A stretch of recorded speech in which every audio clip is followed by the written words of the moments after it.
Yeah, because I'm missing How to Get Away with Murder right now. But why, Matt? Hey guys. We had some technical difficulties. My internet cut out for a small little bit, so we're just gonna finish.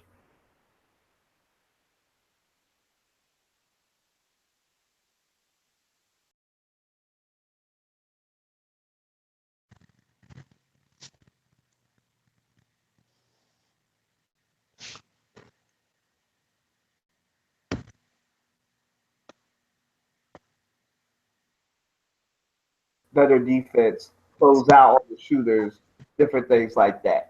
I think that he can be the player that we need, especially as I said, when you don't have Joel and when you're not confident that Joel Embiid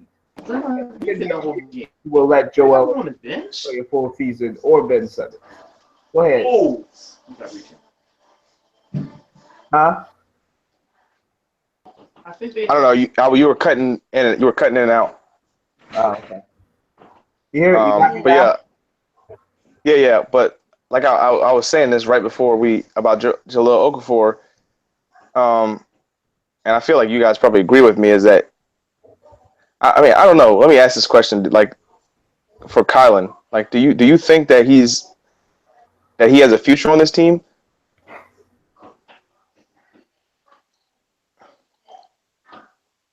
Kylan,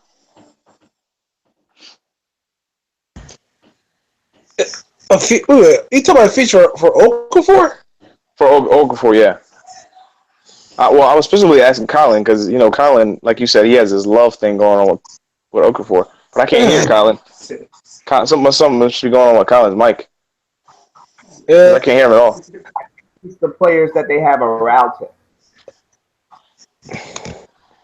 I think that if Joel Embiid can make that marketable difference where the Sixers are winning almost basically double digit more games than they won last year, the year before that, because of Joel Embiid, and that's all it took there was getting some 3-point shooters. I think if you can put passing somebody who can shoot around Jallo Okafor and somebody who can play defense, it'll be a lot better. See, like Because I feel to me like, and look, this is an ideal starting lineup for the Sixers. You need a point guard, a true point. You need a true point guard, and somebody who doesn't necessarily have to have the ball to be good. Somebody who's more of a slasher, but can also shoot. You need a The shooting Sixers need a guard, slasher. huh? The Sixers been need a slasher for quite some time since Right, right, Iguodala. right. They need a slasher at point guard. You need somebody who can a shooting guard who isn't necessarily they don't have to be great, but you need somebody who can be a little bit more ball dominant. Somebody like a Malik Monk and can really put the ball in the hoop. And then you have Ben Simmons at small forward. Uh, to me, Dario Saric fits better as a sixth man, and you need somebody in your start, and you have somebody in your starting lineup at power forward who is more defensive oriented and can play off of Joel Embiid's offensive game, and can be more of a facilitator, and not necessarily have. When I say facilitator, I don't necessarily mean in terms of ball handling skills. I mean more so in terms of being able to get the ball to Joel Embiid and play off of him. Kind of be the one to sometimes make that entry pass, and then maybe if Joel Embiid is who we think he is, if there's a double team down low, you can kick it right back out to whoever. To your power forward. To me, an ideal power forward would be somebody similar to Serge Ibaka, someone who's not an offensive liability, but is not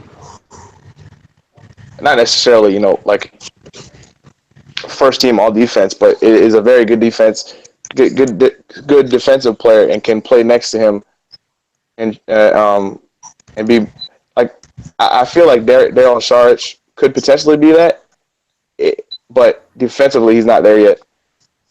uh, But if Daryl Saric improves defensively and can be a formidable defender. I think he can be. But I just see Dario Saric as more of a sixth man, and you'd want somebody who's maybe even a veteran power forward who can play defense and shoot threes. I agree that the Sixers. Sorry, Matt. I agree that the Sixers need more floor spacing, and I think that's why it doesn't work. Even when you have Embiid, need space. Somebody's got to be able to space the floor and hit a reliable corner three. But also, someone's got to move the ball more. Ball movement has been like, to me, ball movement has not been that impressive. To me. Like, that's what, like, you need, and the Sixers desperately need, I mean, it could be either a point guard or a point forward. The Sixers just need a floor general. That's it. I mean, this person doesn't have to shoot, or if he has to shoot, at least it's a slasher. But most importantly, this team needs not only a slasher but a floor general, and the Sixers don't have that.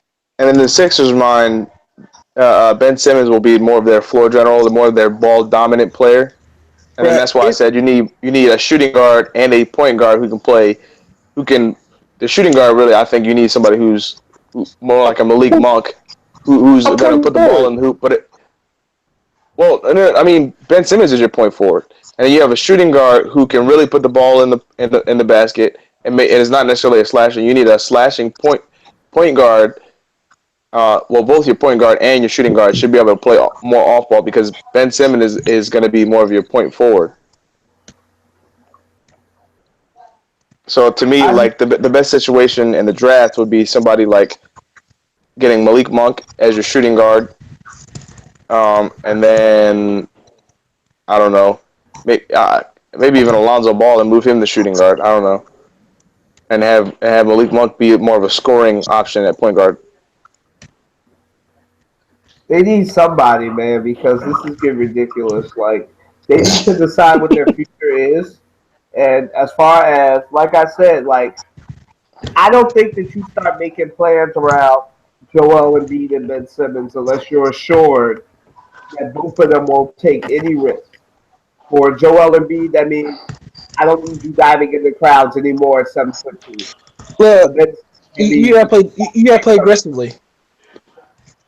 You gotta play aggressively. I mean, even if it comes down to that. But here's at the same time, let's set this up to the trade earlier. We got conked out. The Sixers also do need an insurance policy as far as the front court's concerned. They need an insurance policy. And in my opinion, like I was saying earlier, Jalil's not that. Nope. Well, who is though? Who can? That person is not on the roster. It was on the roster. Well, I don't know. Like I said, originally I thought that maybe Nerlens Noel could be that insurance policy, but I'm not so I'm not so sure. I think he could have. He did fit well next to Joel Embiid. They did play well together, and I think that had to do more so with the fact that they were friends, and they had. I think it was more so that their play style. I don't think fit. I think after a while, like chemistry can mean a whole lot. Like the Cavs, chemistry can mean a whole lot, but when it comes down to it, play style has a lot to do with it as well. If Nerlens could shoot, then I would be like, yeah, it was stupid for them to trade. But, in hindsight, I know hindsight is 20/20. Like Nerlens doesn't fit as well as I think he may have next to Joel Embiid, and that's why I say you need, or even an insurance policy. I think you need. Because you can't have. To me, I think you need, and this person is not on the roster to me. A backup, or maybe he is. But I don't know what Rashawn Holmes jump shot is looking like, but he's more of a power forward center. To me, you need like a power forward / center to kind of play to be your insurance policy. for Joel Embiid, but then could also come in and play power forward for you as well, I next to mean, Joel Embiid. he's not in the draft either, so I mean, you there's some there don't there's some guys. I mean, this draft is very deep. There's some guys It's a deep draft, that you yeah. can put that you can get in the late first round, even the second round. That just because the first, it's very the draft is there's so many guards and forwards but let's that be there's some power forwards and centers that you can pick up that will be solid players in the NBA. So, but let's there's be, guys like Thomas Bryant. I'm trying to think of another guy. I can't think of his name. There's some there's some other players that but, they can get in the draft and not even and not even really have to think about it. but let's be clear where the draft is. It's only really in two positions, that being point guard and small forward. If you're not looking for a point guard or a small forward, it's a bad draft for you. And the Sixers are not looking outside of point guard. If they're looking for Joel Embiid's second substitute, but also being it's not Thiago Splitter and it's definitely not Andrew Bogut. So No, Bogus is supposed to be a piece to get somebody out of Boston. yeah, Supposedly. they're gonna buy him out. He's not gonna play for the Sixers. No, he's under Andrew Bynum, Jarrett Washburn. He's under that list. No, I mean they're gonna buy him out. Like they're gonna pay the rest of his contract and send him somewhere else. Yeah. Which, by the way, they shouldn't have picked up that contract in the first place. But they've got Justin Anderson, who is a better Robert Covington. He plays better defense and he's longer. So I definitely think that's Robert Covington's replacement, Justin Anderson. Yeah, because Covington is streaky too. They will put.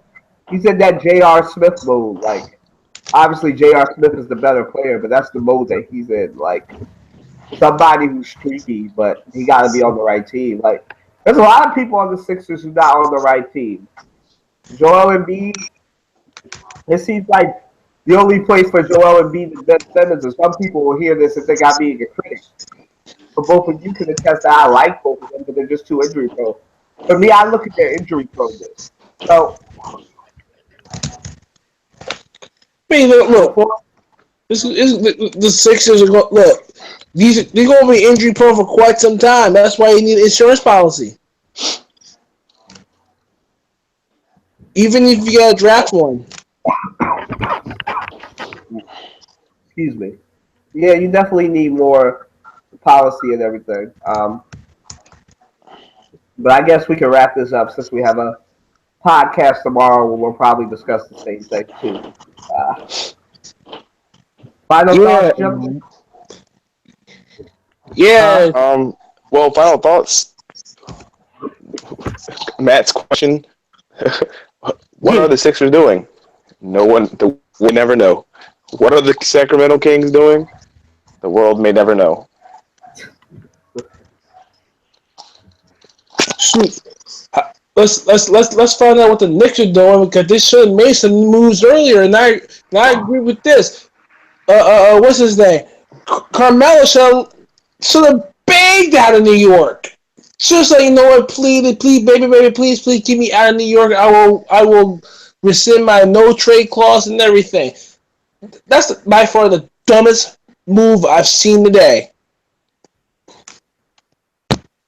Final thought on the NBA trade deadline is this. A lot of teams made logical moves. Some teams made nonsensical moves. Looking at you, Sacramento Kings. And other teams got better. And with the Sixers, we'll see, man. We'll see if they keep Jallo Okafor or trade him for a better draft pick in the summer. Hopefully they'll keep him. But to go along with Trey, yeah, the world, nobody other than God knows what the Kings, the Sixers, and the Knicks are doing. They're all suffering from inept front offices. Thank you guys for the support. Thank you guys for listening. Even though my internet cut out, and that's why it cut out in the middle of the juicy part when we're talking about Jallo Okafor. But, we thank you guys for listening, bearing with us through technical difficulties. I know that's nothing new to this podcast, but, we thank you for listening and tune in tomorrow. We'll have a full show. Kennan's supposed to be coming through. He's off tomorrow, so Kennan's going to debut. We're excited about that. Y'all don't know Kennan, but he's a very controversial, very intelligent young brother. You'll see. But that's your tease for tomorrow, 9:30 regular time, double podcast. Let us know if you want us to do this more when we cover actual sports events after they happen. Let us know because I know Matt will be down to live stream the baseball trade deadline as it happens. So you definitely let us know in the comments section. Thank you for listening. Peace.